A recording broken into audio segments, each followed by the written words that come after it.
Welcome to Easy Stories in English, the podcast that will take your English from okay to good and from good to great.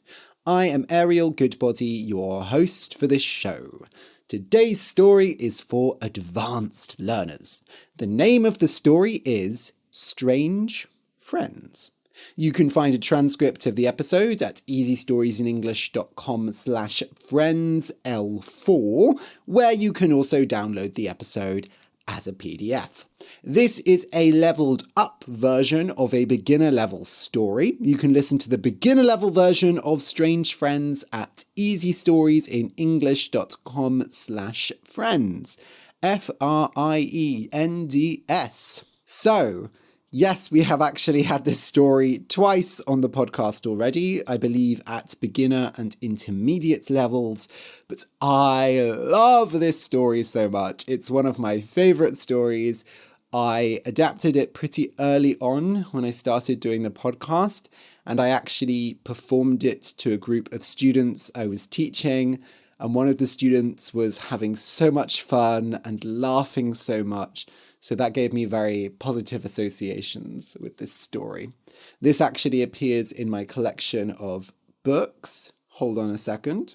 Here is one of them, so you can see if you're on YouTube. Obviously, if you're listening, you can't see, but I have my book, Easy Stories in English here, and this story appears in all 4 levels in the book. So if you enjoy it today and you like that kind of thing, go pick up a copy at easystoriesinenglish.com/book. The version I'm performing today, I have actually changed a bit. There is a slightly different way I present the vocabulary in those books versus on the podcast, because in the books I can rely on visual descriptions of vocabulary. I can use pictures to explain what words mean. Obviously, I can't do that on a podcast. And I can also use different amounts of new vocabulary because I can introduce them as you go. And then also when I was preparing the script for this episode, I changed the story a bit because, it's been a few years since I wrote the original version. So I've changed a lot as a writer. I've developed my skills. And when it comes to performing a story, it's really important, I think, to have a close connection between the words and how you feel about it. So there are a few parts that I changed to feel more natural in my performance. Basically, it's very hard to put down a story in this kind of performance style. Like, it's very hard for me to ever just completely stop changing something if I am going to be performing it with my voice. And I'm sure it's the same for many forms of art. I know musicians, if they're touring and doing concerts, they're constantly changing the way they do things. So yeah. As I mentioned in the last episode of the podcast, the rerun, I was sick, and the sickness hit me pretty hard, not gonna lie. It was not fun. I've been sick a lot this year. So right now I am really focusing on my health. I'm going for a walk in the woods first thing every morning.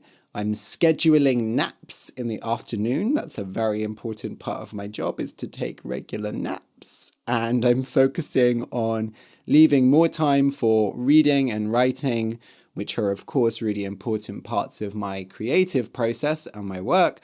But also, I just enjoy them. So yes, looking after your health. Pretty good idea. Okay, I'm in a strange mood today. I'll just explain some words that are in today's story. An altar, A-L-T-A-R, is a special table that you find in churches. The altar sits at the front of the church, and the priest uses it to perform parts of the Mass, the ceremony. Altars often have coloured clothes and crucifixes on them. When you fantasize about doing something, you imagine and dream about doing it. Usually it is something that is unlikely to happen. For example, many of us fantasize about being rich and famous. I know I have, certainly. Those of us who are more realistic might fantasize about, I don't know, eating a really delicious chocolate cake. Let your mind run wild. In Christianity, when a child is born, there is an event called a christening. Christening. During a christening, the priest pours water on the baby's head, and the parents officially name the child. This is also referred to as a baptism. Christening refers more to the giving of the name, and baptism to the pouring of the water. During a christening or a baptism, usually two friends of the parents come forward to become the godmother and godfather of the child. They accept the child as their godchild. Basically, they agree to help look after the child, and if anything happens to the parents, the godparents often look after them instead. A crumb, C-R-U-M-B, is a small piece of bread, cake, or biscuit.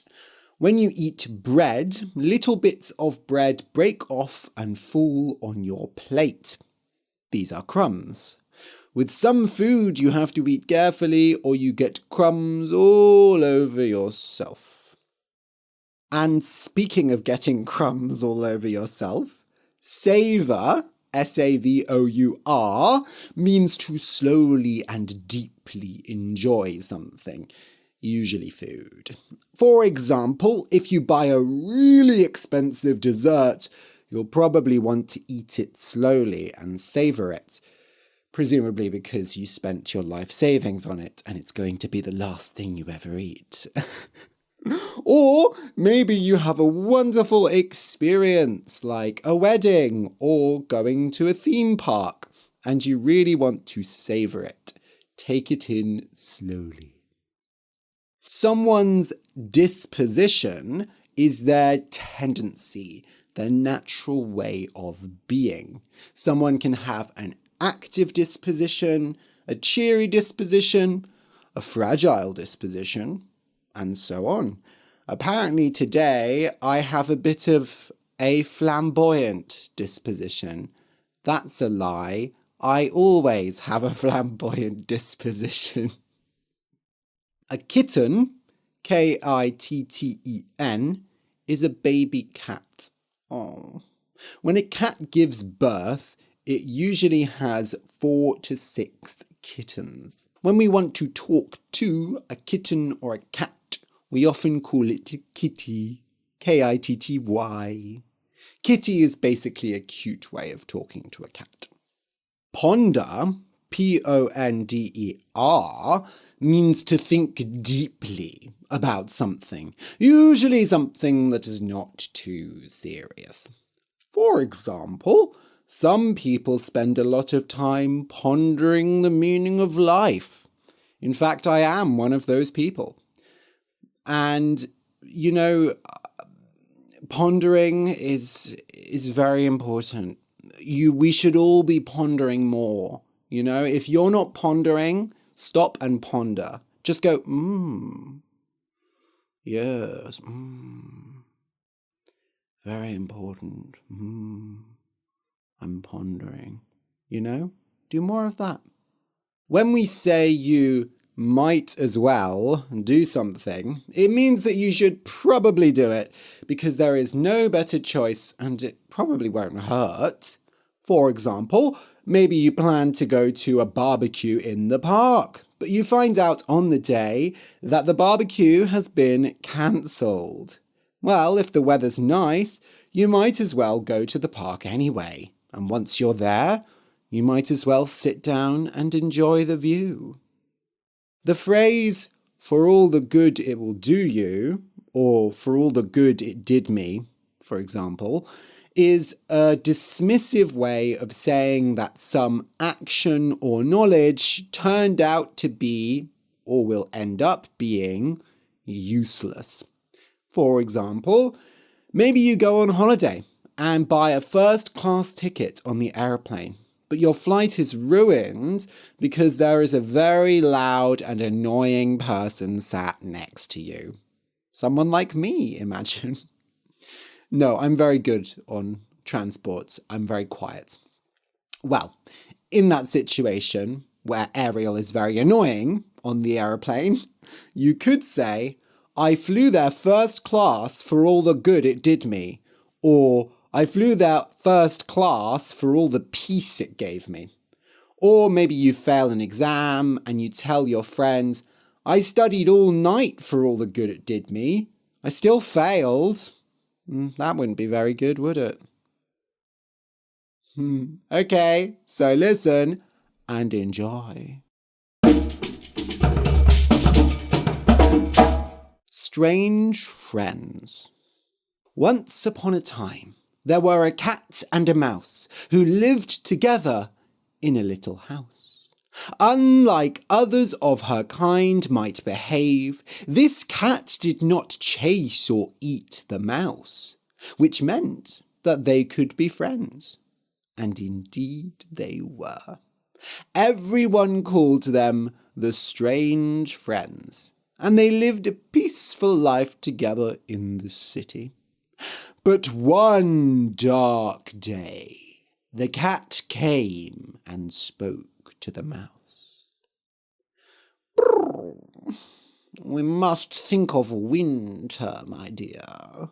It is bright and sunny now, but in a few months' time it will be dark and cold, and there will be hardly any food to eat. We should save something for the winter. After all, if you go out looking for food, a cat could eat you. You're quite right, friend, said the mouse, and I know just the right food to keep. Let's buy a pot of fat. It won't go off, and it's very versatile. You can cook lots of things with fat. So they bought a pot of fat and were about to store it in the kitchen when the mouse said, Wait, we cannot keep it here. Can you imagine? Every day we'll walk past this pot of delicious fat and want to eat it. No. Let us put it somewhere where we will forget about it until we need it. In the church, under the altar. Nobody goes to that church anymore, do they? Out of sight, out of mind. So they went into the church, hid the pot of fat under the altar, and then went home and promptly forgot about it. Or at least, the mouse forgot about it. But for the cat, out of sight, out of mind was not an accurate description of her thought process. In fact, she thought about the pot of fat very often. At first, she thought, what a wonderful idea it was to get that pot of fat. We will be very thankful for it in the winter. But as the weeks passed, she thought more and more about the fat, and her thoughts began to turn selfish. She fantasized about going and eating the fat. Oh, it would taste so good. So the cat came up with a plan. She went to the mouse and said, Dear mouse, I have to ask you a favour. You see, my cousin has given birth to a beautiful little kitten with white and brown fur. He really is very special, and my cousin has asked me to come to the christening and be his godmother. As I'm sure you can understand, this is a great honour. Would it be all right if I left you to look after the house alone, just this one day?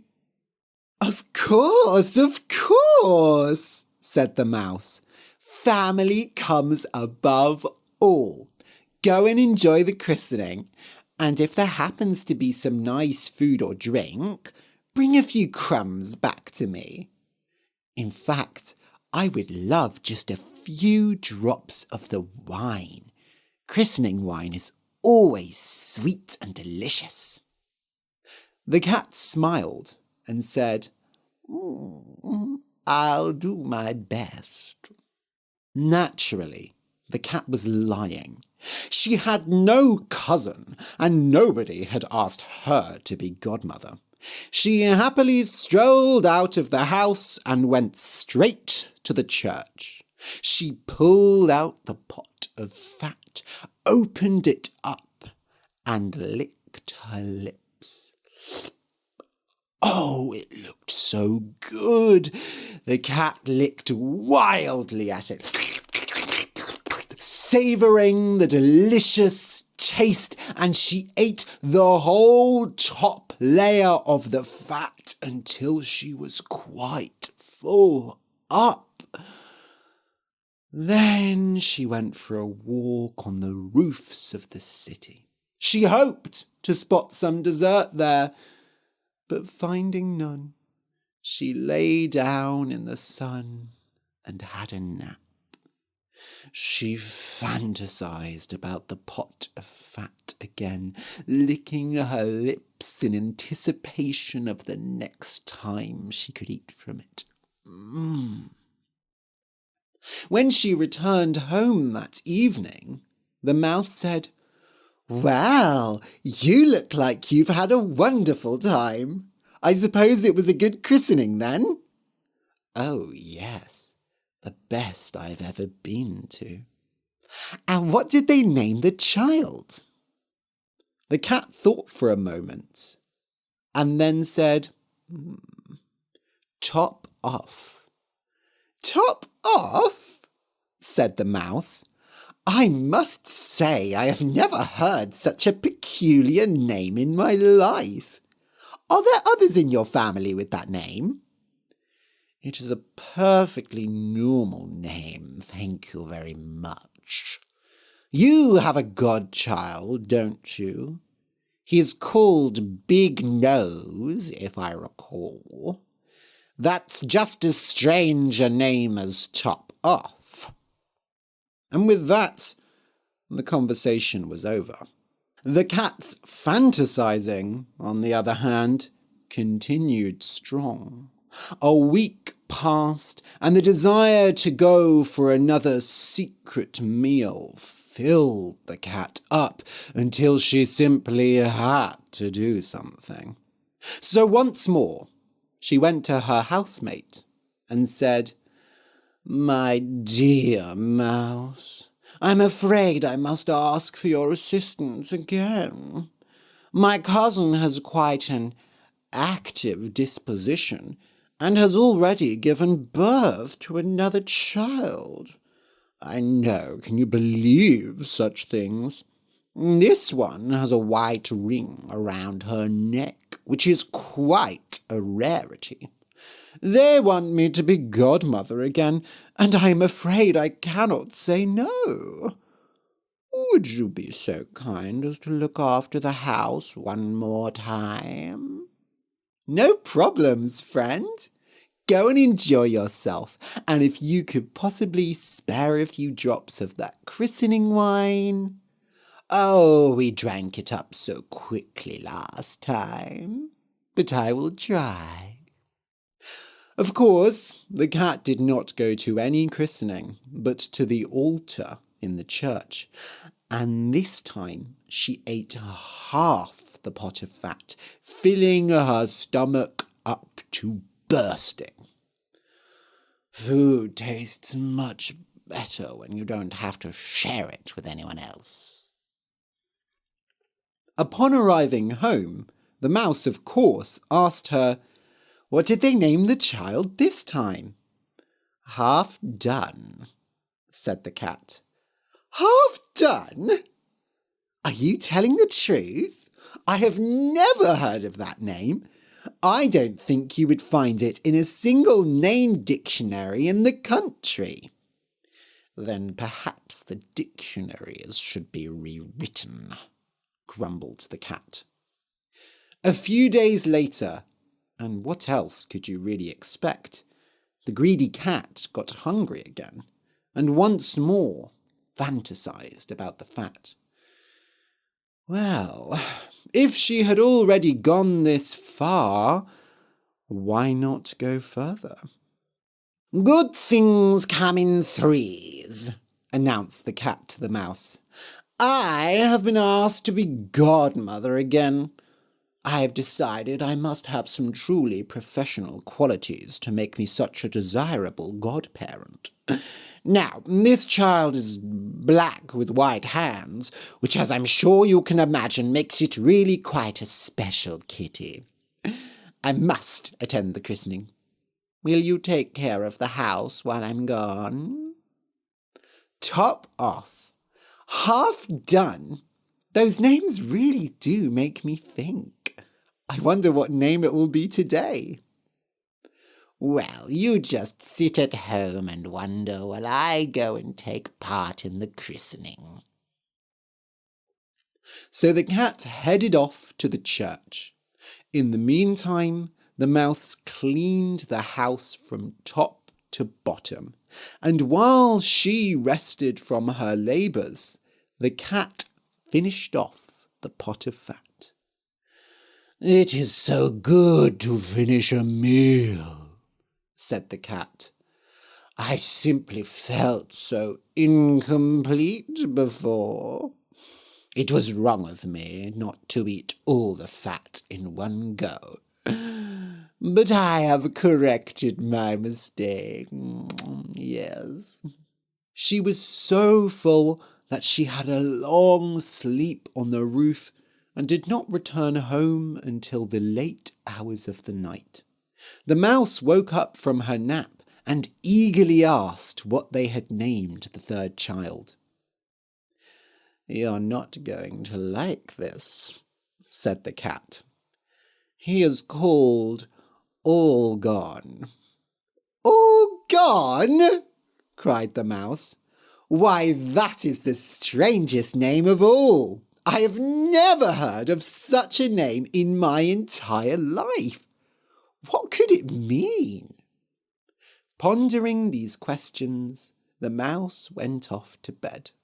After that day, the cat's cousin did not have any more children, and she was called to no more christenings. Winter finally arrived, and the cupboards ran empty. But the mouse was not put off by this. It is a good thing we have that pot of fat, she said. Let's go to the church and enjoy our food. Yes, said the cat to herself, although you might as well stick your tongue out of the window and lick the air for all the good it will do you. What was that? Oh, nothing. I'm simply looking forward to our food. But when they arrived at the church, the pot was as empty as an eggshell.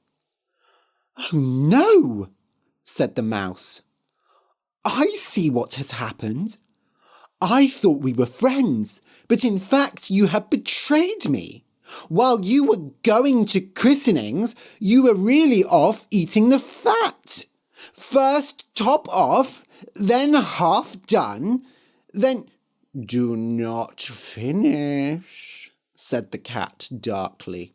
Just the sound of the names brought back memories of the delicious fat, and she was getting very hungry. If you say another word, I'll... All gone, cried the mouse, and with that the cat jumped on her and ate her up. Because that is the way of the world. Cats eat mice, and cats get fat. The end. Phew! Woo! That was a fun episode, I'm really feeling my oats today. Feeling your oats is like when you're a horse and you're eating your oats and just like having a great time.